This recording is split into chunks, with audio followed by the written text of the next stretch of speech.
Good morning friends. आज हम हमारी जो सीरीज़ चल रही है स्टेट पॉलिटी की, राजस्थान की राज्य व्यवस्था की जो हमारी जो चल रही है ये सीरीज़, इस सीरीज़ में हम आगे बढ़ेंगे। और आगे बढ़ने के साथ में कल तक जो हमने डिस्कशन किया था, जो हमारा टॉपिक था स्टेट लेजिस्लेचर मतलब विधानमंडल का। ठीक है, विधानमंडल का जो हमारा चल रहा था टॉपिक, वो हमने कल तक डिस्कशन उसका पूरा कर लिया है ना? 2 पार्ट में, पार्ट 1 और पार्ट 2 में। और आपको जो भी उसके अंदर समझ में आया है, मैंने उम्मीद किया है कि आप उसको रिवाइज़ करके आए हैं, और जितना आप उसका रिविज़न करोगे, उतना ही आपके कंसेप्ट क्लियर होते चलेंगे। और चलो अब हम आगे बढ़ते हैं आज। आगे बढ़ते हैं, हमारा जो आज नेक्स्ट जो टॉपिक है स्टेट पॉलिटी का, वो है उच्च न्यायालय, हाई कोर्ट। ठीक है, हाई कोर्ट किसका? किसका है हाई कोर्ट? हमारे राजस्थान का हाई कोर्ट। ठीक है, किसी और स्टेट का हम नहीं पढ़ेंगे क्योंकि हमारे वो सिलेबस में नहीं है। इंडिया के अंदर जो जुडिशरी की मतलब न्यायपालिका का जो स्ट्रक्चर है, वो न्यायपालिका के स्ट्रक्चर के अंदर सबसे उच्च जो न्यायालय है वो कौन सा है? Supreme court. ठीक है, क्या है? Supreme court. सुप्रीम कोर्ट जो है वो एपेक्स न्यायालय है, मतलब एपेक्स कोर्ट है, वो सबसे ऊपर वो बैठता है। उसके जुरिस्डिक्शन के अंदर सारे कोर्ट्स आते हैं। ठीक है, सुप्रीम कोर्ट के नीचे बहुत सारे क्या आते हैं? हाई कोर्ट्स आते हैं। ठीक है भाई, सुप्रीम कोर्ट तो सबसे ऊपर हो गया, फिर आगे हाई कोर्ट्स जो उसके नीचे बहुत सारे स्टेट्स के अंदर डिवाइड हुए हुए हैं। ठीक है, और उन हाई कोर्ट्स के नीचे फिर अलग अलग छोटे छोटे डिस्ट्रिक्ट कोर्ट या सिविल कोर्ट या फैमिली कोर्ट, सारे छोटे छोटे कोर्ट्स आते हैं। ठीक है, सबका अलग अलग काम है, हर कोर्ट का एक अलग काम है। हाई कोर्ट का उनको सुपरवाइज हाई कोर्ट करता है, हाई कोर्ट को सुपरवाइज सुप्रीम कोर्ट करता है। हमारे सिलेबस के अंदर हाई कोर्ट है अभी फिलहाल के लिए, तो हम आज हाई कोर्ट से शुरुआत करेंगे। हाई कोर्ट हिंदी में जिसको कहते हैं कि उच्च न्यायालय। ठीक है, उच्च न्यायालय मतलब ऊंचा, हाई। जो स्टेट का जो सबसे बड़ा एपेक्स बॉडी है वो कौन सी है? हाई कोर्ट है। अगर क्वेश्चन ऐसा आएगा कि भाई सेंटर पूरे इंडिया का उच्च एपेक्स कोर्ट कौन सा है, तो वो तो हो जाएगा सुप्रीम कोर्ट। लेकिन बोलेंगे कि स्टेट का उच्च न्यायालय कौन सा हो गया या स्टेट के एपेक्स कोर्ट कौन सा हो गया, तो वो हो गया हाई कोर्ट। ठीक है, हाई कोर्ट का जो प्रावधान है वो दिया हुआ है किसके अंदर? पार्ट 6 के अंदर, भाग छठा के अंदर। अभी तक हमने जो भी डिस्कशन किया है वो हमारे जो स्टेट पॉलिटी मतलब स्टेट की पॉलिटी के हिसाब से किया है। और स्टेट की पॉलिटी का जितना भी सिलेबस है वो सारा लगभग जो उसके अंदर टॉपिक्स कवर होते हैं वो भाग 6 के अंदर आते हैं। ठीक है, part 6 of the Indian constitution, article 214 से लेके 231 तक इसका पूरा विवरण हुआ है किसका? स्टेट हाई कोर्ट का। ठीक है, अब हम आगे बढ़ते हैं। इसके अंदर एक पॉइंट है जो कि आपको याद रखना चाहिए, अगर आप मॉडर्न इंडियन हिस्ट्री पढ़ोगे तो उसके अंदर भी इसका डिस्कशन हुआ है। लेकिन एज अ फैक्ट हम इसको थोड़ा याद रखेंगे कि जो भारत का oldest high court of India मतलब सबसे पुराना जो हाई कोर्ट वो कौन सा है? Calcutta high court. ठीक है, जो कैलकाटा हाई कोर्ट है, और ये बना कब था, स्टैब्लिश कब हुआ था? 2 जुलाई 1862 को। ठीक है, 1862, 2 जुलाई 1862 को जो हमारा सबसे पुराना हाई कोर्ट है वो कहाँ पर है? कैलकाटा है। अब ये कैलकाटा ही क्यों है? आप लोगों को लग रहा होगा सर ये दिल्ली क्यों नहीं है, बॉम्बे क्यों नहीं है, मद्रास क्यों नहीं है, सबसे पहला कैलकाटा में क्यों बना? देखो, जब ब्रिटिशर्स आए थे तो अंग्रेजों ने ना सबसे पहले जिस एरिया के ऊपर अपना शासन चलाया या जहाँ पर उन्होंने अपने प्रशासन को स्टेब्लिश किया है ना, जो उन्होंने एडमिनिस्ट्रेशन बिठाया हो, चाहे जज नियुक्त किया किसी को या न्यायाधिपति किसी को बनाया, तो वो सबसे पहला एरिया जहाँ पर उन्होंने व्यापार सबसे ज़्यादा बढ़ाया था वो कैलकाटा था। आज कैलकाटा मतलब बंगाल, उस टाइम में बंगाल था वो। बंगाल मतलब आज का हमारा जो वेस्ट बंगाल है वो, और बांग्लादेश, दोनों को मिला के। भाई ये अलग तो आज़ादी के बाद में हुए ना, पहले तो सब एक ही थे। इसलिए वहाँ पर सबसे पहले हाई कोर्ट बनाने की ज़रूरत पड़ी थी अंग्रेज़ों को। इसीलिए इस कारण से सबसे पहला हाई कोर्ट कहाँ बना था हमारा? कैलकाटा के अंदर। कब बना था? 2 जुलाई 1862 को। ठीक है, दूसरा Bombay high court established on 14 अगस्त 1862। ठीक है, और अगले ही दिन बना मद्रास हाई कोर्ट, कब? 15 अगस्त 1862। 1862, 14 अगस्त 1862 को बॉम्बे हाई कोर्ट बना, फिर बाद में मद्रास हाई कोर्ट कब बना? 15 अगस्त 1862 को। ठीक है, हम आगे बढ़ते हैं। अब आज के दिन देखो, आज की जो कंडीशन है वो क्या है? इंडिया के अंदर टोटल हाई कोर्ट कितने? 25 है। ठीक है भाई, 28 तो हमारे पास वो हैं, क्या कहते हैं, स्टेट्स हैं। लेकिन हाई कोर्ट 25 है। इसका मतलब आपको सीधा समझ में आ जाना चाहिए कि मतलब किन्हीं दो स्टेट के अंदर एक सिंगल हाई कोर्ट है। ठीक है, किन्हीं दो स्टेट का एक हाई कोर्ट काम कर रहा है। ठीक है, या फिर दो से ज्यादा भी हो सकते हैं, हम आगे पढ़ेंगे इसके बारे में। तो अभी एट प्रेजेंट इंडिया के अंदर हाई कोर्ट कितने हैं? 25। और स्टेट्स 28 स्टेट के अंदर 25 हाई कोर्ट है, और 23 हाई कोर्ट एंड 23 जो हाई कोर्ट है ना, ये तो स्टेट के हो गए। और ये जो दो हाई कोर्ट है, दो हाई कोर्ट कहाँ पर है? यूनियन टेरिटरीज है। और यूनियन टेरिटरीज किसकी? दिल्ली और जम्मू एंड कश्मीर की। ये चीज़ थोड़ी इंपॉर्टेंट है, इसको आप थोड़ा ध्यान रखना कि दिल्ली, अब क्वेश्चन देखो कैसा आएगा। स्टेटमेंट वाइज क्वेश्चन अगर आ गया तो आ जाएगा कि भाई हमारे यहाँ पे सभी जिलों, सभी स्टेट के अंदर हाई कोर्ट है, तो ये गलत हो गया। या फिर क्वेश्चन आ जाएगा कि यहाँ पर हमारे यहाँ पे सभी यूनियन टेरिटरीज के अंदर हाई कोर्ट नहीं है, तो ये भी स्टेटमेंट गलत हो जाएगा। क्यों? क्योंकि हमारे 2 यूनियन टेरिटरीज ऐसी है जहाँ पर आज के टाइम में हाई कोर्ट है। पहले एक हुआ करती थी दिल्ली, अब जम्मू कश्मीर का भी उसके अंदर नाम जुड़ गया है, जब से जम्मू कश्मीर को एक यूनियन टेरिटरी घोषित कर दिया है, स्टेट हटा के यूनियन टेरिटरी घोषित कर दिया था 31 अक्टूबर 2019 में। ठीक है, जब 370 आर्टिकल हट गया था इसका, जम्मू एंड कश्मीर का। Latest 25th high court is Andhra Pradesh high court. कब बना था ये? 1 जनवरी 2019 को, जब आंध्र प्रदेश के अंदर कहते हैं ना कि आंध्र प्रदेश और तेलंगाना जब अलग हो गए थे, है ना, तब तेलंगाना के पास हाई कोर्ट चला गया था, आंध्र प्रदेश का उस टाइम बना नहीं था। तब फिर बाद में आंध्र प्रदेश ने फिर खुद का एक जुरिस्डिक्शन बनाया, उन्होंने खुद का कैपिटल बनाया, अमरावती बनाया, अलग बनाया। उसके बाद में उन्होंने खुद का हाई कोर्ट बनाया। कब बनाया? 1 जनवरी 2019 को। और ये लेटेस्ट हाई कोर्ट है पूरे इंडिया का। कौन सा? Andhra Pradesh high court. ठीक है, हम आगे बढ़ते हैं। देखो, 4 स्टेट ऐसे हैं जिनके पास खुद का हाई कोर्ट नहीं है भाई। 28 स्टेट है, 28 में से 25 स्टेट का जुरिस्डिक्शन बैठता है हाई कोर्ट के अंदर, लेकिन 4 स्टेट ऐसे हैं जिनका खुद का हाई कोर्ट नहीं है। ये स्टेट है, मैं यूनियन टेरिटरीज की बात नहीं कर रहा हूँ अभी, सिर्फ स्टेट है ये। कौन? नागालैंड, मिजोरम, गोवा और अरुणाचल प्रदेश। ये चारों का जो जुरिस्डिक्शन, मतलब जहाँ पर इनका काम होता है, न्यायिक जिनका इनका मतलब, देखो हर स्टेट को अपनी कार्य प्रणाली के अंदर एक कोर्ट की जरूरत तो पड़ती है ना। किसी के अधिकारों का हनन हो रहा है, किसी की फ्रीडम राइट को कोई छीन रहा है, तो वो कहाँ पर जाएगा मांगेगा, कहाँ पर न्याय की उम्मीद कहाँ करेगा? भाई जज कोर्ट में जाएगा, जज के सामने जाएगा, अपनी पिटिशन फाइल करेगा कोर्ट में। तो वो जब कोर्ट में जब पिटिशन फाइल करेगा तो वहाँ कोर्ट भी तो होना चाहिए। लेकिन ये 4 स्टेट ऐसे हैं, ये 4 स्टेट ऐसे हैं जहाँ पर नहीं है क्या? हाई कोर्ट नहीं है, इसलिए इनका जुरिस्डिक्शन किसी और स्टेट के अंदर जो हाई कोर्ट है वहाँ होता है। ठीक है, मतलब इनको उस स्टेट के हाई कोर्ट के अंदर जाना पड़ेगा। आप अगर इनको कोई काम पड़ा है तो इनको वहाँ जाना पड़ेगा। ठीक है, आगे बढ़ते हैं।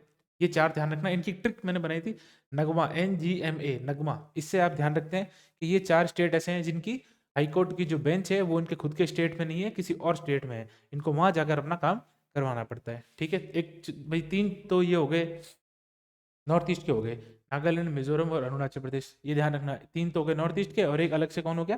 गोवा। ठीक है, अब हम बढ़ते हैं हमारे राजस्थान के उच्च न्यायालय। राजस्थान का जो हाई कोर्ट है उसका जो फैक्ट, छोटे बहुत 3-4 फैक्ट्स हैं वो हम पहले देखेंगे एक बार। कि जब हमारे यहाँ पर जब इंटीग्रेशन हुआ था, ठीक है, जब प्रजामंडल के बाद में जब हमारा एकीकरण हुआ, जब हमारे स्टेट का एकीकरण के अंदर धीरे धीरे धीरे धीरे सारे भाई सारे प्रिंसली स्टेट्स को जोड़ा गया। सारे प्रिंसली स्टेट्स को जोड़ा गया तो संविधान के अंदर हाई कोर्ट का भी प्रावधान है कि अब स्टेट के अंदर एक हाई कोर्ट होना चाहिए। तो जब स्टेट के अंदर हाई कोर्ट होना चाहिए तो बनाना तो पड़ेगा हाई कोर्ट। तब फिर क्या हुआ था कि एक कमेटी बनाई गई। जैसा कि आपको, अगर आपने भाई हम पढ़ेंगे आगे जाके कि जो बड़े बड़े जो रियासत थी, जयपुर, जोधपुर, उदयपुर, उनके बीच में अजमेर, इनके बीच में एक बड़ा टसल था, एक बड़ी लड़ाई थी। वो एक कोई मांग रहा था कि मुझे राजधानी चाहिए, वो कह रहा था कि मुझे राजधानी चाहिए। तो सबके हिस्से में कुछ छोटी छोटी चीजें आई। ठीक है, अब ये किसके हिस्से में क्या आएगा, तो ये तो डिस्प्यूट है भाई। मान तो कोई भी नहीं रहा, सब डिमांड कर रहे हैं कि वो कह रहा है मुझे हाईकोर्ट की बेंच चाहिए, वो कह रहा है मुझे राजधानी बनाओ। तो इसका एक सोल्यूशन निकाला। सोल्यूशन क्या निकाला? कि कमेटी बनाई। ठीक है, भारतीय सरकार ने एक कमेटी बनाई। उस कमेटी का हेड किसको बनाया था? B.R. पटेल साहब को। और B.R. पटेल साहब की जो कमेटी थी उसके अंदर 2 मेंबर और थे, एक तो थे TC पुरी और एक थे SP सिन्हा। ये ध्यान रखना आपको, ये इंपॉर्टेंट है। इस कमेटी के बारे में सीधा क्वेश्चन आया था कि कमेटी जो थी उसके चेयरमैन कौन थे, तो B.R. पटेल साहब थे।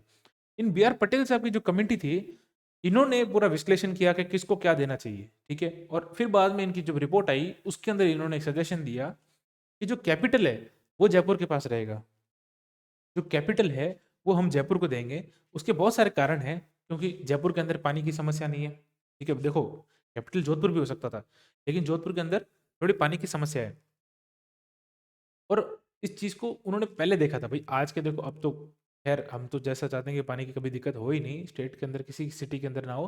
लेकिन उस टाइम की जो कंडीशंस थी, उस कंडीशंस को फॉलो करना एक कैपिटल के लिए, राजधानी के लिए जरूरी होता था। ठीक है, और उसके अंदर जयपुर थोड़ा फिट बैठता था। और जयपुर का जो डिस्टेंस है दिल्ली से वो नज़दीक है, तो केपेबल, मतलब उसको कोऑपरेट कर सकते हैं दोनों राजधानियां आपस में। एक देश की राजधानी, एक स्टेट की राजधानी है, तो जो पास में होगी उसका ज़्यादा कोऑपरेशन होगा बड़ी राजधानी से। ठीक है, इसलिए फिर जोधपुर इसमें थोड़ा पीछे रह गया।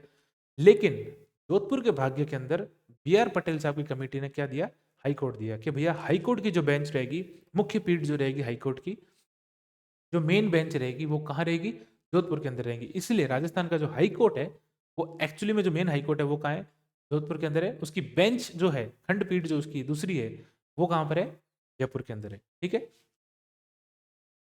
मैं तो खुद लॉयर हूँ, तो इसका तो मैं खुद धन्यवाद करता हूँ कि ये जो इसकी एक बेंच है वो हमारे जोधपुर में दी गई हाई कोर्ट की मेन बेंच दो जी। और वो दी किस तारीख को थी, ये तारीख याद रखना है, 27 मार्च 1949।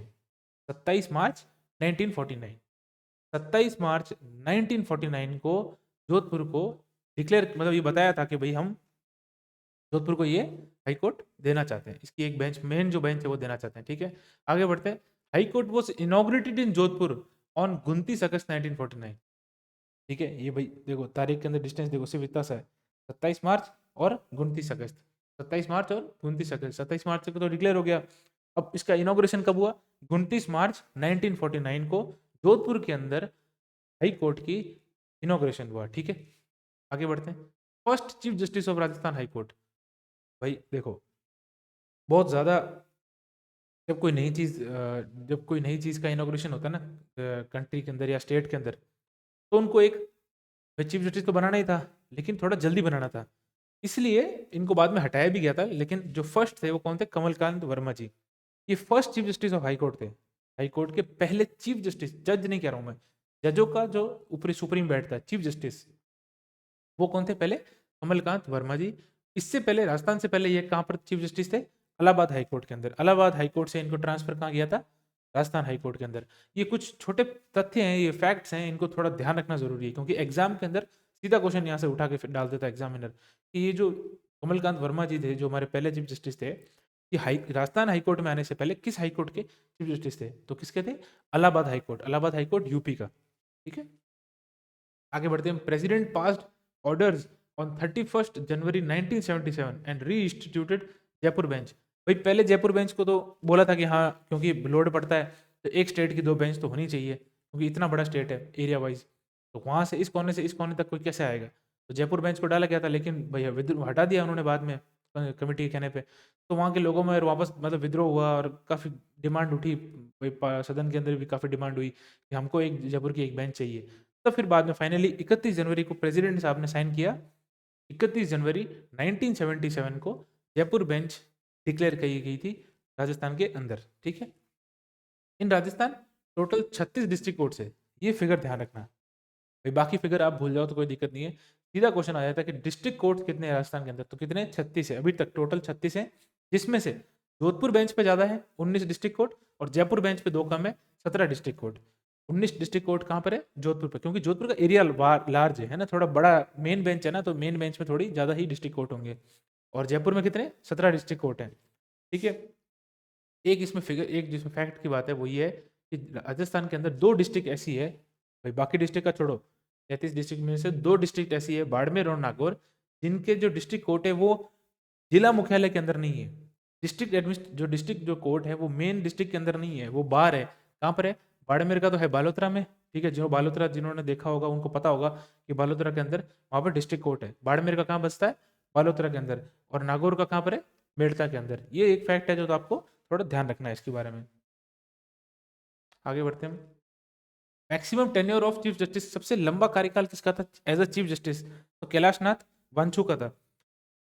सबसे लंबा कार्यकाल का मतलब थोड़े ये लंबे समय तक रहते, ये जस्ट कमलकांत जी के बाद में बने थे, और क्योंकि स्टेबिलिटी चाहिए होती है, उस टाइम नया नया था सब कुछ, सारा सिस्टम ही नया था, तो थोड़ी स्टेबिलिटी चाहिए थी, इसलिए इनका कार्यकाल काफी थोड़ा लंबा था। और सबसे छोटा कार्यकाल किनका था, S K मित्तल साहब का, इनका जो कार्यकाल था थोड़ा छोटा था। ठीक है, एट प्रेजेंट अभी हमारे, अब सबको पता ही है, मनिंदर मोहन श्रीवास्तव, खैर जब आप ये वीडियो देख रहे हैं तो क्या पता ये चेंज हो गए होंगे, लेकिन इनको एक कार्यवाहक कार्यवाहक चीफ जस्टिस बनाया, ये ध्यान रखना, ये मेन चीफ जस्टिस नहीं बनाया अभी, as a subordinate, as a working chief justice बनाया गया है इनको, इसको मनिंदर मोहन श्रीवास्तव जी को। ये खैर अगर आप इसको वीडियो को बाद में देख रहे हो तो फैक्ट चेक एक बार वापस गूगल करके देख लेना कि अभी लेटेस्ट पे कौन है। अभी आज के टाइम के हिसाब से मनिंदर मोहन श्रीवास्तव साहब है। अब आर्टिकल 214 से स्टार्ट करते हैं। ठीक है, आर्टिकल 214 के अंदर क्या लिखा हुआ है, आर्टिकल 214 के अंदर लिखा हुआ है states constitution of high court. एक स्टेट के अंदर एक हाई कोर्ट होना चाहिए। अच्छा, ऐसा आपको मैंने 4 स्टेट बताए थे जिनके अंदर नागालैंड, मिज़ोरम, अरुणाचल और गोवा। इनके अंदर खुद के स्टेट के अंदर उच्च न्यायालय नहीं है। उसका कारण है क्योंकि वहाँ पर इतना ज़्यादा पॉपुलेशन और इतना उसकी रिक्वायरमेंट नहीं है, जितना उसका एक्सपेंसेस हो जाता है। तो वो लोग क्या करते हैं, वो उस स्टेट के मैटर्स को जो जुडिशियल मैटर्स हैं, उनको शिफ्ट करके पास में किसी बड़ी बेंच पे शिफ्ट कर देते हैं, ताकि आपको कोई छोटा-मोटा काम हो तो आप वहाँ जाके करवा सकते हैं, या उस हाई कोर्ट में कोई काम है, तो पास के स्टेट के हाई कोर्ट से आप काम हो सकता है आपका। ठीक है? लेकिन कोई भी स्टेट की जो जुरिस्डिक्शन है वो हाई कोर्ट के दायरे से बाहर नहीं होनी चाहिए, किसी ना किसी हाई कोर्ट के अंदर वो आना ही चाहिए। ये इस 214 आर्टिकल के अंदर 214 आर्टिकल के अंदर लिखा हुआ है। अब आते हैं 231 वाले आर्टिकल के अंदर। Provision of a single high court और टू और more than two states after seventh constitutional amendment 1956। सातवां जो संशोधन था, संवैधानिक संशोधन जो था, सेवेंथ कॉन्स्टिट्यूशनल अमेंडमेंट 1956 जो था, इसके अंदर ये था कि एक हाई कोर्ट के अंदर या तो एक हाई कोर्ट, मतलब एक स्टेट के अंदर एक हाई कोर्ट हो, अगर नहीं है तो वो किसी और स्टेट का हो, या फिर दो स्टेट का एक हाई कोर्ट हो। दो स्टेट का एक हाई कोर्ट का मतलब पंजाब और हरियाणा का जैसे चल रहा है, तो पंजाब और हरियाणा का जो जुरिस्डिक्शन है वो कहाँ बैठता है, चंडीगढ़ बेंच है उनकी। मतलब दोनों स्टेट चिपके हुए हैं लेकिन स्टेट तो अलग है, लेकिन उनका हाई कोर्ट जो है वो कॉमन है, सेम है। कौन सा? Chandigarh high court. ठीक है, ये चीज़ को आप, खैर उसके और भी हैं, असम, अरुणाचल प्रदेश, नागालैंड, मिजोरम, ये इन सब का एक सेम हाई कोर्ट बेंच कौन सी है? गुवाहाटी।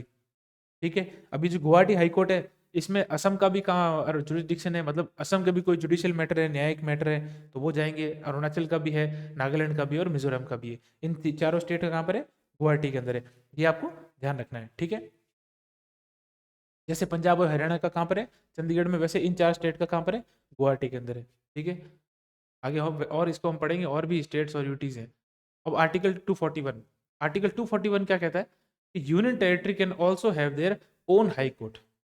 ये मैंने शुरू में आपसे डिस्कशन भी किया था कि जो यूनियन टेरिटरीज है, मतलब केंद्र शासित जो जो प्रदेश हैं, मतलब जो केंद्र से जो रूल चल रहा है, केंद्र से चल रहा है उनका, वहाँ पर उनका खुद का कोई चुनी हुई, वैसे J&K और दिल्ली के अंदर भी स्टेट लेजिस्लेचर तो है, अभी स्टेट लेजिस्लेचर J&K दिल्ली दोनों में है, लेकिन अभी हम हाई कोर्ट की बात कर रहे हैं, तो हाई कोर्ट दिल्ली के अंदर है, 1966 में बना था, और जम्मू एंड कश्मीर में 1957 में बना था। तो ये दो ऐसी यूटीज हैं जहाँ पर इनका खुद का हाई कोर्ट बेंच है। और ठीक है, ये एक फैक्ट चेक बता रहा हूँ कि भाई ये कुछ हाई कोर्ट्स हैं, ये उनकी कुछ मेन बेंच है और ये इनकी सब बेंच है। मतलब मेन बेंच, जैसे मैंने आपको एग्जांपल राजस्थान का ले लो, जो जोधपुर है वो मेन बेंच है और जयपुर जो है वो सब बेंच है। ठीक है, तो गुवाहाटी हाई कोर्ट का कहाँ पर है मेन बेंच? कहाँ पर है? गुवाहाटी खुद में। और उसकी सब बेंच कहाँ कहाँ की है? कोहिमा में है, ईटानगर में और ऐजवाल में। ठीक है, मुंबई हाई कोर्ट का मुंबई में है मेन बेंच। दूसरी सब बेंच कहाँ पर है, जो खंडपीठ जिसको कहते हैं हिंदी में, वो कहाँ पर है? नागपुर, औरंगाबाद और पणजी में। ठीक है, पणजी मतलब गोवा भी इसके अंदर आ गया। अब कर्नाटका हाईकोर्ट कहाँ पर है? बेंगलोर में। ठीक है, और जो उसकी सब बेंच खंडपीठ है वो कहाँ पर? धारवाड़ में और गुलबर्ग में। ठीक है, तो फिर मद्रास हाईकोर्ट कहाँ पर है? चेन्नई में। और जो उसकी सब बेंच है वो कहाँ पर है? मदुरई में। अब MP हाईकोर्ट कहाँ पर है? जबलपुर में मेन बेंच, और ग्वालियर और इंदौर में की खंडपीठ है।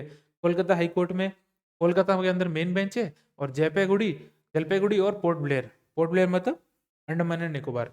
ठीक है, अब इलाहाबाद हाईकोर्ट की मेन बेंच कहाँ पर है? इलाहाबाद के अंदर है, और दूसरी जो सब बेंच है वो कहाँ पर है? लखनऊ के अंदर है। ठीक है, राजस्थान हाईकोर्ट की जो मेन बेंच है, जैसे आपको पता ही है, जोधपुर है, और जो इसकी दूसरी खंडपीठ कहाँ पर है? जयपुर के अंदर है। ठीक है, ये ध्यान रखना है आपको। अब आर्टिकल 215, आर्टिकल 215 क्या कहता है? High court to be the record court of record. हाई कोर्ट के अंदर कोई भी प्रोसीडिंग हो रही है, कुछ भी मैटर लग रहा है, कोई जजमेंट आया है, कोई ऐसा मैटर चल रहा है, मान लो कोई क्रिमिनल केस है। ठीक है, क्रिमिनल केस का जो डिसीजन है वो हाई कोर्ट ने दिया कि इन भाई साहब को हम इनको इस बेस के ऊपर सजा देते हैं। ठीक है, तो ये जो सजा मिल रही है, मतलब ये ऐसे नहीं है कि बोल दिया और काम हो गया, वो सब लिखित में देना पड़ता है। और ये सब जो लिखित में हाई कोर्ट बोलता है या जजमेंट देता है, कुछ भी स्टेटमेंट है उसका, वो सब ऑन रिकॉर्ड होता है। ऑन रिकॉर्ड मतलब उस तारीख, उस केस नंबर सब लिखा होता है, वो साल सब कुछ लिखा होता है, और वो एक मैटर सेव होके साइड में उसको रख देते हैं, क्योंकि वो कोर्ट ऑफ रिकॉर्ड है। इनकी रिकॉर्ड जो आज ये जजमेंट दे रहे हैं, या आज ये जो किसी बिना पे या किसी बेस के ऊपर कोई किसी केस का जजमेंट पास कर रहे हैं, तो वो अगले 10 साल पहले बाद में कोई वकील आएगा, और या फिर कोई सेम मैटर है तो उसमें बताएगा कि साहब ये सेम मैटर है, सेम तरीका का ये मैटर है, इसके अंदर आपने ये जजमेंट सुना है कोर्ट ने, अब आप ये सेम चीज़ को देखो और इसके बेस पे इस आदमी को सजा दो। मतलब पुराने वाले के बेस पे आज भी ये चलते हुआ आ रहा है। आज के कोई केस के अंदर किसी को सजा मिल रही है या फिर वो बच रहा है, इसलिए इसको कोर्ट ऑफ रिकॉर्ड कहते हैं। इसका हर स्टेट में हर जजमेंट रिकॉर्ड होता है और वो on court of on record मतलब उसको माना जाता है। वो उसकी वैल्यू है, वो लीगल मतलब वैल्यूशन है उसकी। वो ऐसे कोई नॉर्मल कोई लिखा पढ़ी नहीं है ना। उसको उसको कोर्ट के अंदर आप एज अ एविडेंस या एज अ बेस या एज अ आर्ग्यूमेंट आप पेश कर सकते हो कि सर ये इस बेस पे आप हमको सजा दीजिए या फिर हमको सजा में माफी दीजिए। ठीक है। All its judgement action should be made on record. इसके मैंने बताया आपको सारे एक्शंस और इसकी कार्य जो भी कार्य प्रणाली है या जो भी इसके जजमेंट्स हैं, जो भी इसका जो सोल्यूशन है, जो भी ये सजेशन देता है या बोल रहा है, वो सब ऑन रिकॉर्ड होगा, लिखा जाएगा, लिखित में रिकॉर्ड करके रखा जाएगा उसको। ठीक है। आगे बढ़ते हैं। आर्टिकल 216। ठीक है। Establishment of high courts. 216 के अंदर क्या लिखा हुआ है? हाई कोर्ट का स्टैब्लिशमेंट एक स्टेट के अंदर होना चाहिए। अगर नहीं है तो कोई बात नहीं, पास वाले स्टेट से भी वो हो सकता है उसका जुरिस्डिक्शन, लेकिन होना जरूर चाहिए। मतलब उस एरिया के अंदर वो आना चाहिए। Should have a chief justice and other high court जजेस अपॉइंटेड बाय प्रेसिडेंट। एक स्टेट हाई कोर्ट का किसी भी कोई भी हाई कोर्ट है, उस हाई कोर्ट का एक चीफ जस्टिस होना चाहिए। अगर नहीं है तो आप किसी सीनियर मोस्ट जज को बना सकते हैं चीफ जस्टिस, या फिर आप एक कार्यवाहक चीफ जस्टिस भी किसी को अपॉइंट कर सकते हैं। जैसे हमारे राजस्थान में हमारे अभी जो जो ये श्रीवास्तव साहब है, इनको कार्यवाहक अपॉइंट किया गया है। ठीक है। प्रेसिडेंट के द्वारा ही किया गया है। खाली नहीं छोड़ सकते आप उस पद को, क्योंकि वो थोड़ा इंपॉर्टेंट पद है। क्योंकि अगर कोई मान लो ऐसा मैटर आ गया, कोई बड़ा मैटर आ गया जिसके अंदर 5 की बेंच है या 3 की बेंच है, तो उसके अंदर जो मतलब 2-5 जने हैं, 5 बेंच है, तो 2 जने जज होंगे, 2 जने और जज होंगे, और जो मेन बीच के एक जज होगा वो चीफ जस्टिस साहब खुद होते हैं। इसलिए चीफ जस्टिस का होना, और हाई कोर्ट के अदर जजेस को अपॉइंट करता है कौन? इन सबको अपॉइंट कौन करता है? प्रेसिडेंट। ठीक है। आगे बढ़ते हैं। राजस्थान के हाई कोर्ट जजेस की स्ट्रेंथ कितनी है? 50 है। अभी 50 ऑन प्रेजेंट 50 जने बैठे नहीं है, 50 से कम है, लेकिन ये कहते हैं ना कि लास्ट लिमिट जो है वो 50 की है राजस्थान के हाई कोर्ट जजेस की। ठीक है। काफ़ी ज़्यादा इसकी मतलब सीट्स हैं जजेस की। अब आते हैं आर्टिकल 217। आर्टिकल 217 के अंदर क्या लिखा हुआ है? क्वालिफिकेशंस फॉर हाई कोर्ट जज। हाई कोर्ट जज बनने के लिए आपके पास कुछ क्वालिफिकेशंस होना जरूरी है। ठीक है। 217 एक मतलब 217(1) के अंदर क्या लिखा हुआ है? चीफ जस्टिस एंड अदर जजेस of a high court are appointed by president.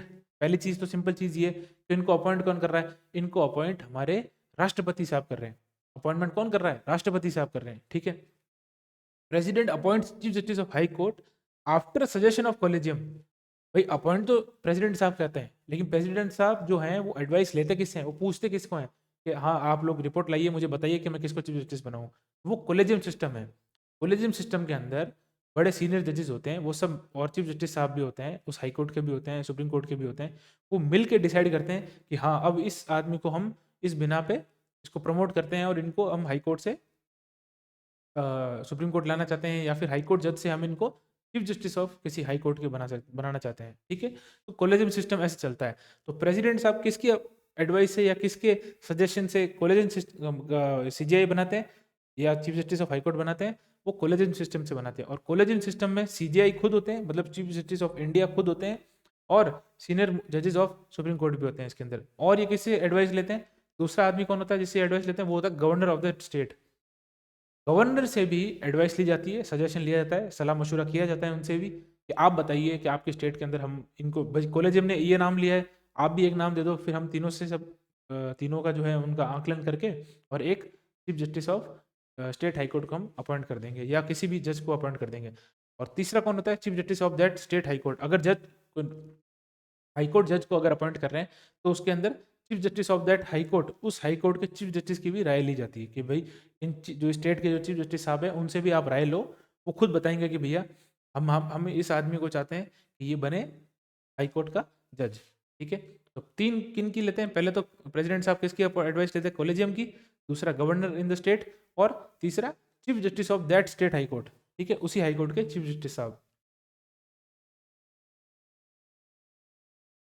Article 217 का सेक्शन 2 वो क्या कहता है? अदर क्वालिफिकेशन क्या है इसकी? Chief justice of India, sorry, other qualification क्या है? सिटीजन ऑफ इंडिया इसकी। भाई भारत का नागरिक होना तो जरूरी है, और ये एक ऐसी चीज है जो मैंने आपको बताया था कि लगभग हर संवैधानिक पद के अंदर जरूरी है ये चीज कि भाई इस इंडिया का सिटीजन वो होना जरूरी है। दूसरी चीज क्या है कि या 10 साल का एक्सपीरियंस होना चाहिए as an advocate, practising advocate, किसमें? Bar of the state court. जो बार काउंसिल ऑफ स्टेट होता है उसके अंदर 10 साल का प्रैक्टिसिंग एडवोकेट का एक्सपीरियंस होना चाहिए, या फिर 10 साल तक आप किसी जुडिशियल पोस्ट पे अपॉइंट हो किसी कोर्ट के अंदर।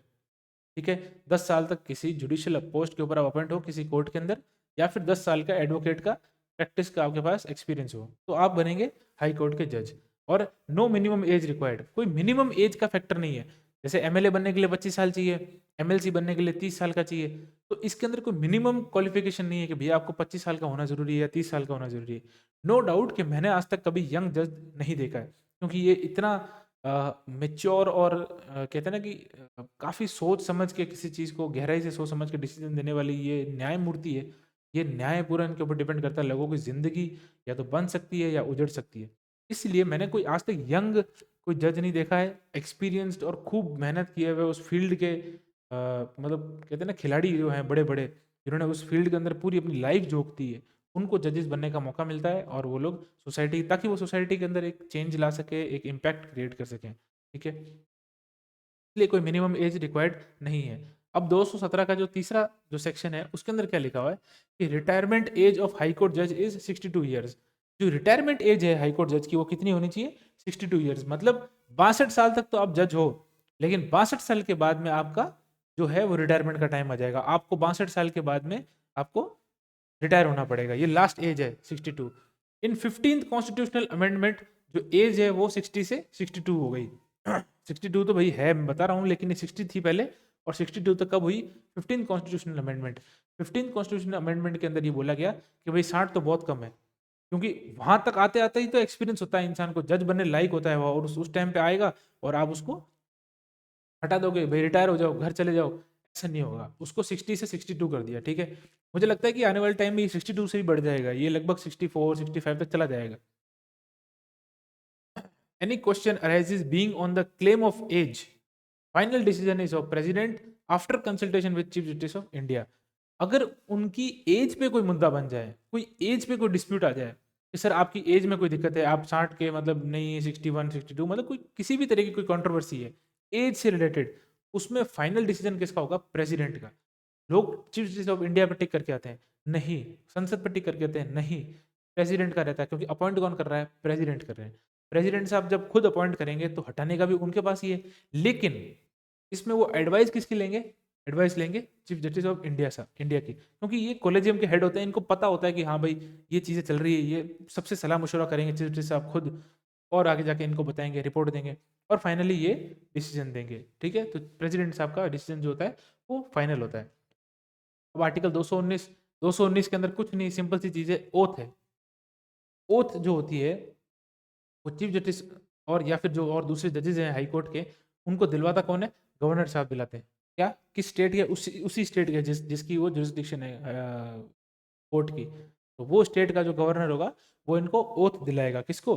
चीफ जस्टिस को, और दूसरे जो जजेस हैं हाई कोर्ट के उनको भी, दोनों को। ठीक है, अगर वो मान लो अवेलेबल नहीं है गवर्नर, अगर गवर्नर अवेलेबल नहीं है ओथ दिलाने के लिए, तो गवर्नर साहब किसी ऐसे आदमी को खुद बोल के जाएंगे या अपॉइंट करेंगे कि भैया मैं अवेलेबल नहीं हूँ, इसलिए आप खुद, मैं आपको चूज मतलब वो अपॉइंट करता हूँ कि आप जाइए और उनको ओथ दिलाइए। किसको? या तो चीफ जस्टिस को या हाई कोर्ट के किसी जज को। ठीक है, आर्टिकल 220। अब आर्टिकल 220 के अंदर क्या लिखा हुआ है? इसके अंदर कुछ ऐसी चीजें लिखी है जो मतलब इनको अपने कार्यकाल के बाद नहीं करनी है, मतलब रिटायरमेंट के बाद जो आप है वो नहीं कर सकते। आफ्टर रिटायरमेंट हाई कोर्ट जज कैन ओनली बिकम जज इन सुप्रीम कोर्ट और any other high court of the state, but can't practice as an advocate. भाई देखो, एक प्रैक्टिसिंग एडवोकेट है, ठीक है, 30 साल की प्रैक्टिस हुई उनकी, और उनका प्रमोशन हो गया हाई कोर्ट में, मतलब हाई कोर्ट जज बन गए वो। अब वो जज बन गए, अब वो रिटायर हो गए 62 की एज में। अब उनको लगा कि यार मैं तो वापस प्रैक्टिस करूंगा, क्योंकि हाई कोर्ट जो एडवोकेट है उसकी तो कोई लिमिट नहीं है एज की, उसका जब 100 साल तक अगर वो जिंदा है तो प्रैक्टिस कर सकता है, तो करो, कोई मिनिमम उसके अंदर वो नहीं है, प्रावधान नहीं है। तो ये वापस जब जज बनने के बाद ये वापस एडवोकेट नहीं बन सकते, क्योंकि न्यायपालिका के अंदर बायस्ड होना नहीं है। आप बायस नहीं हो सकते, आपको न्यूट्रल रह के काम करना है, आपको फेवर नहीं लेना है किसी का। अगर आप जज बन के आए हो तो आप सोचते हो कि कल को मैं आज जज हूँ, मैं अगर इसका डिसीजन इसकी फेवर में दूंगा तो कल को ये मुझे मेरे को उस जगह हेल्प करेगा, ऐसे नहीं होता है। आप ऑफिस ऑफ प्रॉफिट नहीं ज्वाइन कर सकते। ठीक है, या फिर मतलब ऑफिस ऑफ प्रॉफिट क्या, सॉरी, आप प्रैक्टिस एज एन एडवोकेट नहीं कर सकते। ऑफिस ऑफ प्रॉफिट तो एमएलए और एमएलसी में होता है। आर्टिकल 222, ट्रांसफर ऑफ जजेस by president after consultation with chief justice of India to any other state. Transfer of जजेस जजेस की ट्रांसफर कौन करता है? प्रेसिडेंट साहब खुद करते हैं। किससे कंसल्टेशन किससे लेते हैं? वो चीफ जस्टिस ऑफ इंडिया से लेते हैं। चीफ जस्टिस ऑफ इंडिया से कंसल्ट करते हैं कि इस जज को मैं, भैया आप आए दिन न्यूज़ में देखते हो कि जो मिजोरम के, सॉरी, जो कलकत्ता के हाई कोर्ट के जो जज थे उनको भेज दिया मद्रास हाई कोर्ट को चीफ जस्टिस बना दिया, या मद्रास वालों को हिमाचल भेज दिया। तो ये जो अदला बदली ट्रांसफर कौन करता है? प्रेसिडेंट साहब खुद करते हैं। लेकिन वो सजेशन किसका लेते हैं? सजेशन लेते हैं चीफ जस्टिस ऑफ इंडिया का। और 221 के अंदर क्या लिखा हुआ है? Salaries and allowances of high court जजेस बाय पार्लियामेंट। इनकी जो भी वेतन है, भत्ते हैं, अलाउंसेज हैं, सैलरीज हैं, पर्क हैं, एम्यूलमेंट्स हैं, कि जो भी वित्तीय जो भी इनकी जो मतलब कार्य, जो भी इनका जो प्रणाली है कि भाई किसको कितना पैसा देना है, कितनी सैलरी बनती है इनकी, वो सब कौन डिसाइड करता है? पार्लियामेंट करता है। देखो, ना प्रेसिडेंट करता है, ना विधानसभा करती है, कौन करता है? पार्लियामेंट करता है। इसका आपको ध्यान रखना है, ठीक है। अब ये है सबसे मेन चीज़, सबसे इंपॉर्टेंट चीज़ यही है इस पूरे चैप्टर के अंदर। इसको थोड़ा ध्यान से समझना। आर्टिकल 226, आर्टिकल 226 मतलब 226, इसके अंदर क्या लिखा हुआ है? Power of high court to issue certain writ. Writ का मतलब क्या होता है? जब मूल अधिकारों का हनन होता है किसी इंसान का, मूल अधिकारों का जब हनन होता है तब रिट लगाई जाती है, ठीक है। फंडामेंटल राइट्स का जब हनन होता है तब रिट लगाई जाती है। रिट का मतलब क्या होता है? किसी या तो चीज़ को रोकना, या उसको खत्म करना, या ठीक करना। ये है रिट से कहने का मतलब का तात्पर्य। अब रिट होती है 5 प्रकार की। सबसे पहले कौन सी? Habeas corpus. हेबस कॉर्पस का हिंदी में क्या है? बंदी प्रत्यक्षीकरण, ठीक है। अभी आगे मैं समझाऊंगा पूरा क्या क्या होता है, अभी तुम ये देखोगे ये है क्या क्या। हेबस कॉर्पस मतलब बंदी प्रत्यक्षीकरण। फिर आता है मैंडमस। मैंडमस का हिंदी में कहते हैं परमादेश, ठीक है। कोवरंटो, कोवरंटो को क्या कहते हैं? अधिकार प्रच्छा, अधिकार प्रच्छा, कोवरंटो। फिर सर्चोररी, सर्चोररी क्या होता है? उत्प्रेषण, उत्प्रेषण। फिर आता है प्रोहिबिशन, प्रतिषेध। इसमें आपको शब्दों से पता लग जाएगा कि ये कहना क्या जा रहा है, ठीक है। अब high court have the power to issue writ against the person which have the work affairs under that high court jurisdiction area. High court उन लोगों के खिलाफ या उन संस्थाओं के खिलाफ रिट जारी कर सकता है जो उसके जुरिस्डिक्शन, उसके एरिया के अंदर आते हों। जो इसके एरिया में नहीं आते उनके खिलाफ वो रिट जारी नहीं कर सकता। अब राजस्थान का हाई कोर्ट है, वो हिमाचल के हाई कोर्ट के अंदर कुछ मैटर आता है और राजस्थान से उसका कोई लेना देना नहीं है, तो राजस्थान वहां रिट नहीं लगा सकता। अगर लेना देना है, कोई मैटर है जिसमें राजस्थान का भी नाम जुड़ा हुआ है, कोई ट्रेड है उसका जो यहाँ पर जुड़ा हुआ है, तो वो क्या कर सकता है? वो रिट वहां पे जारी, मतलब यहाँ पे यहाँ की रिट वहां जारी कर सकता है, मतलब उसको इन्वॉल्व कर सकता है। तो कुल मिला के एक हाई कोर्ट की रिट की जो जुरिस्डिक्शन है वो उस हाई कोर्ट के एरिया पे डिपेंड करता है, कितना एरिया में उसका जुरिस्डिक्शन फैला हुआ है, वहीं पे, उससे बाहर वो नहीं जा सकता। लेकिन सुप्रीम कोर्ट जो एपेक्स कोर्ट है इंडिया का, वो पूरे इंडिया में उसका जुरिस्डिक्शन है। वो किसी भी सिटी, किसी भी स्टेट, कहीं पे भी अपना रिट जारी कर सकता है, मैटर जारी कर सकता है, ठीक है। Supreme court can issue Ritz only on fundamental right. देखो, रिट जो स्टेट की हाई कोर्ट है, रिट के मामले में उसके पास थोड़ी सी पावर सुप्रीम कोर्ट से ज़्यादा होती है। लिमिटेड सुप्रीम कोर्ट का इसलिए है क्योंकि सुप्रीम कोर्ट जो रिट जारी करता है वो फंडामेंटल राइट्स के लिए करता है। फंडामेंटल राइट्स मतलब बहुत लिमिटेड है, जो मूल अधिकार है ना, उनको अगर कोई हनन कर रहा है तो सुप्रीम कोर्ट उसको जारी कर सकता है। कोई लीगल मैटर है, किसी का पर्सनल मैटर है, तब उसके अंदर फंडामेंटल, मान लो फंडामेंटल का कोई, फंडामेंटल हनन का कोई जो मूल अधिकार है उनके हनन का कोई मामला नहीं है, तो सुप्रीम कोर्ट उसके अंदर रिट जारी नहीं कर सकता। वहां पर कौन करेगा? हाई कोर्ट करेगा। तो हाई कोर्ट का जुरिस्डिक्शन बढ़ गया इस मामले में, रिट के मामले में, इसलिए हाई कोर्ट का रिट के अंदर पावर सुप्रीम कोर्ट से ज्यादा होता है, ठीक है। But high courts power to issue is more vast than supreme court. मैंने बताया आपको कि इसकी जो रिट इशू करने की जो पावर है वो सुप्रीम कोर्ट से ज्यादा है, क्योंकि सुप्रीम कोर्ट सिर्फ और सिर्फ फंडामेंटल राइट के मामलों के अंदर कर सकता है, और हाई कोर्ट जो है वो सब जगह कर सकता है, लीगल मैटर में भी कर सकता है। It can also issue writ on legal matters, not only fundamental rights. जैसा कि मैंने आपको बताया, जो हाई कोर्ट का जो रिट इशू का जो पावर है वो लीगल राइट्स में भी एक्सटेंड करता है, वो लीगल राइट पे भी रिट जारी कर सकता है, लेकिन सुप्रीम कोर्ट नहीं कर सकता। सुप्रीम कोर्ट सिर्फ फंडामेंटल राइट का जहाँ हनन होगा वहीं करेगा। अब सुप्रीम कोर्ट का जो रिट है वो किसके अंदर लिखा हुआ है? आर्टिकल 32 के अंदर।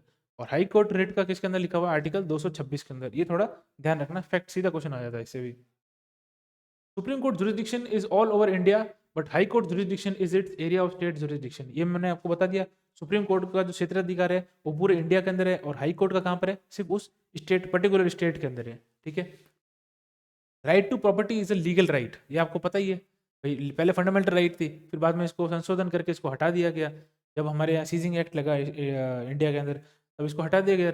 और right to property is a legal right, ये एक लीगल राइट है। Supreme court can't issue writ in it but high court can. मैंने अभी आपको बताया कि सुप्रीम कोर्ट सिर्फ फंडामेंटल राइट का जहाँ हनन हो रहा है वहां पर कर सकता है, जहाँ लीगल राइट्स का हनन हो रहा है वहां पर सुप्रीम कोर्ट रिट जारी नहीं कर सकता, वहां पे हाई कोर्ट रिट जारी कर सकता है। बस यही इस लाइन के अंदर लिखा हुआ है, ठीक है।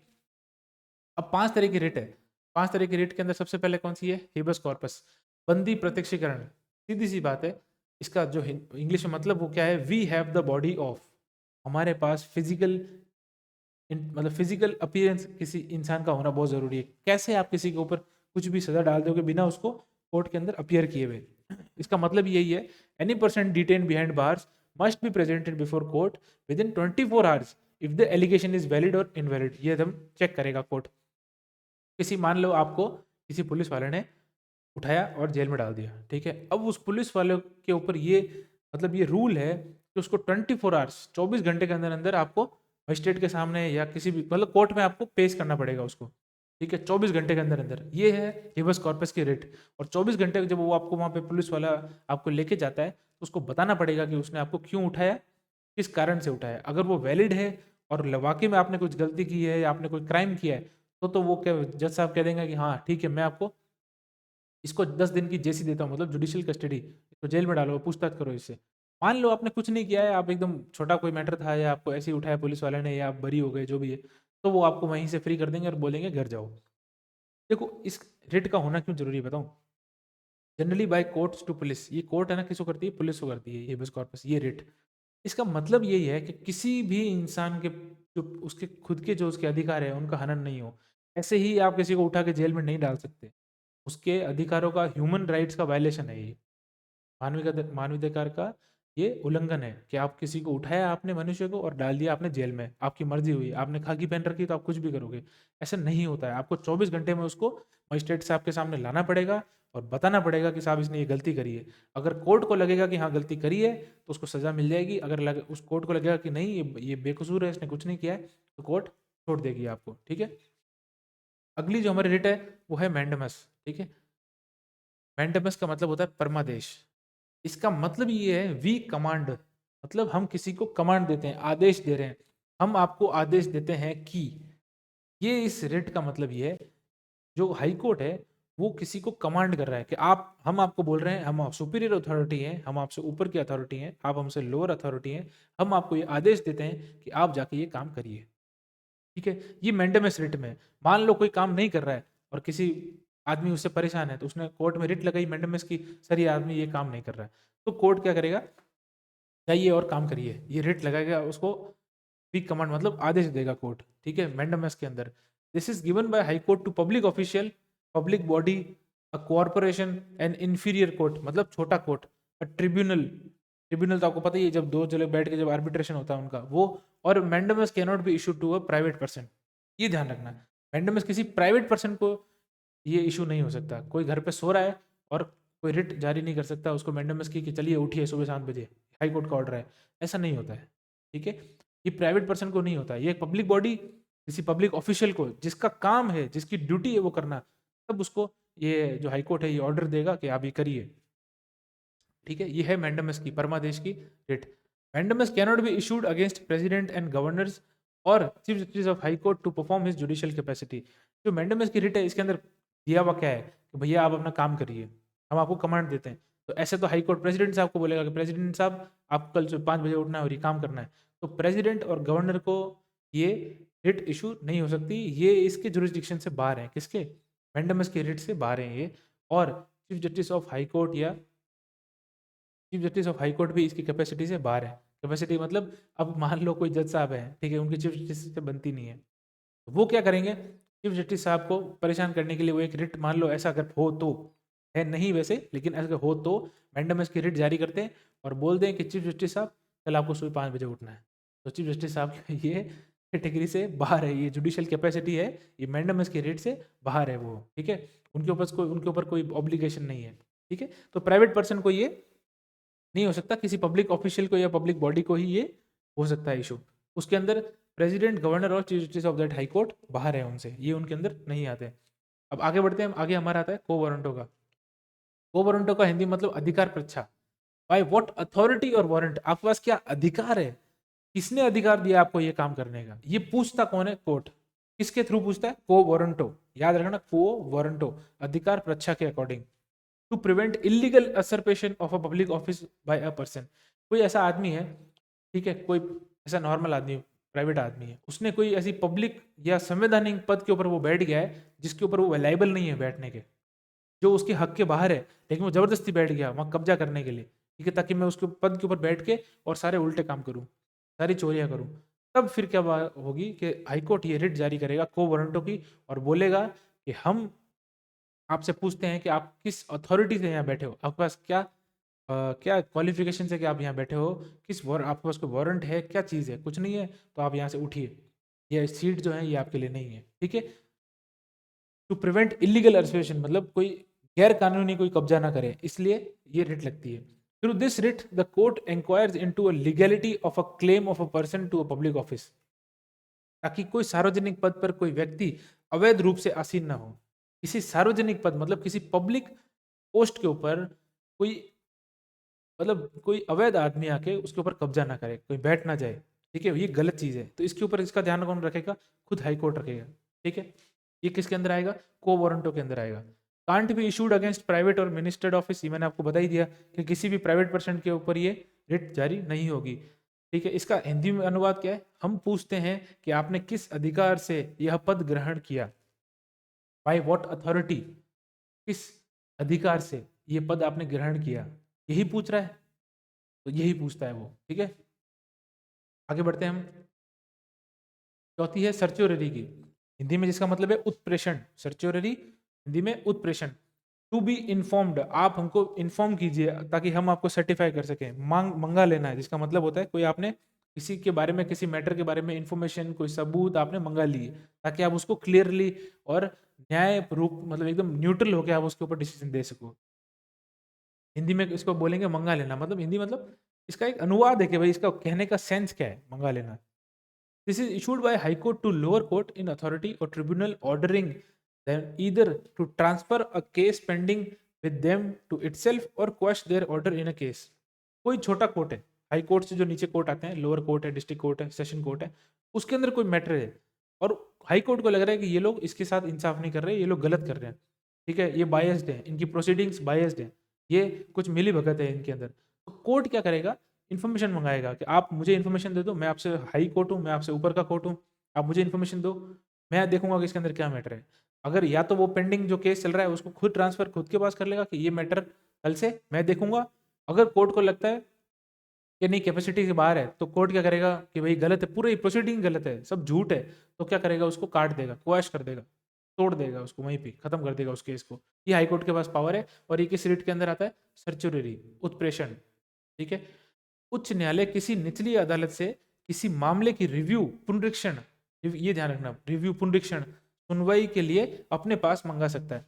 किसी भी कार्रवाई के लिए पुनरीक्षण करना, उसका रिव्यू करना, उसके लिए पूरी प्रोसीडिंग्स पूरी कौन, हाई कोर्ट अपने पास मंगा सकता है, या तो या किसी और को ट्रांसफर भी कर सकता है। The writ can be issued only against judicial and quasi judicial authorities and administrative authorities। भाई पहले तो क्या होता था, सिर्फ जुडिशियल और क्वाजी जुडिशियल जो बॉडीज है, मतलब जो न्यायिक और जो अर्ध न्यायिक है, उनके ये अप्लाई होता था, लेकिन बाद में इन्होंने क्या किया, जो एडमिनिस्ट्रेटिव अथॉरिटीज हैं, जो प्रशासन, जो प्रणाली जो है, जो प्रशासन के जो अधिकारी हैं, उनके ऊपर भी ये चीज इशू हो गई, क्योंकि भैया वो भी तो ओथ लेते हैं, वो भी तो संविधान के ऊपर ओथ लेके और अपना काम करते हैं, तो वो भी इस जुरिस्डिक्शन, हाईकोर्ट के जुरिस्डिक्शन के अंदर आते हैं, ठीक है। आखिरी हमारी जो रिट है वो है प्रोहिबिशन, मतलब हाँ प्रोहिबिशन, प्रतिषेध। प्रोहिबिशन का मतलब यही होता है, प्रोहिबिट, प्रोहिबिट मतलब रोकना, खत्म करना, वहीं पे to forbid, to forbid, prohibit मना करना, रोकना उस चीज को वहीं पे मना करके। उच्च न्यायालय अधीनस्थ न्यायालयों को किसी मामले की सुनवाई करने से मना कर सकता है।